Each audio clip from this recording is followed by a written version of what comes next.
my feel-good breakfast show.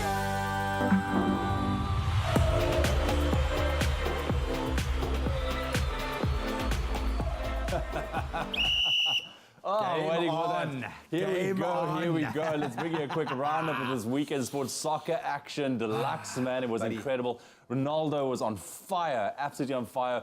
Germany, a quick upset there against Mexico. What happened? Dude, this all of World those Cup things, has man. probably produced now enough highlights to fill an entire month's worth Yeah. of World Cup action.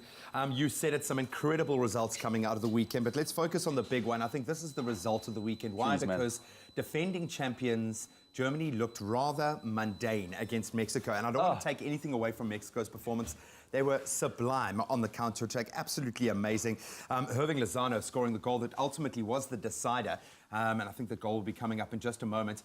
But clearly, there are massive holes in this Germany's defensive side. Lots of space. They are missing.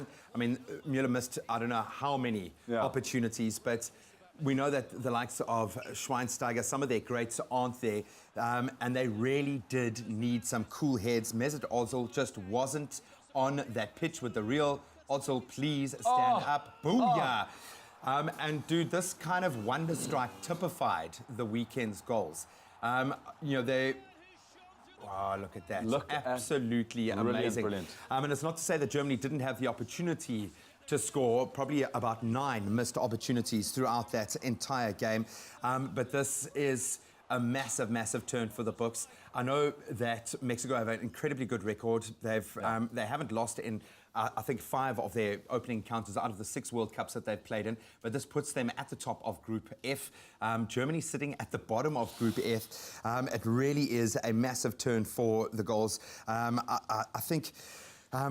it's not done and dusted just yet. No, look, but out of all of the teams, in terms of those favourites, I think Germany have a massive amount of work to do. So it's going to be interesting to see how they bounce back. I unfortunately missed that game, but the only reason I knew that Mexico has won because a buddy of mine supporting Germany was in Mexico watching the game, and he posted this crying picture of his. I could not believe it. I mean, I did not see that one coming. So we're going to look forward to hopefully a completely transformed team. They play Sweden in their next encounter, and of course Mexico are up against South Korea, so they've got an opportunity to cement the top of the stadium spot.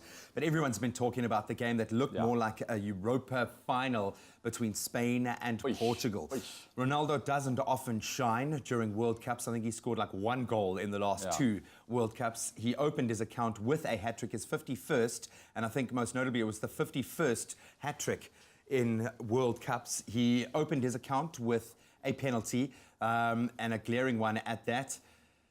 Sent De Gea completely the wrong way, and then enter Diego Costa, the sniper. Very strong, I think. Lots of calls there that he might have gotten a little too physical in the box. He got 2. Nacho was able to get a 3rd for Spain. Nacho's wonder strike, unbelievable. This is probably the first time I've ever seen David De Gea make a mistake in goal. Boom, Diego Costa for the 2nd. And he is going to be a force to be reckoned with. I must say, Spain weren't my favourites going into this match. Look at that goal from Nacho, dude. From about 30 metres out. Then the free kick coming from Ronaldo in the end. He has proven himself to be a titan of football. There was absolutely nothing that De Gea could have done. The opportunity to score in that top left-hand corner, it's almost 100% certainty. He did it, bent it over the box, around the players. Unbelievable, unbelievable. So now, of course, we look forward. Iran sitting at the top of that group after their win. Portugal, Spain, Morocco losing out to Iran in their opening encounter. But let's focus quickly on some of those Africa teams in action over the weekend. Egypt going down to Uruguay.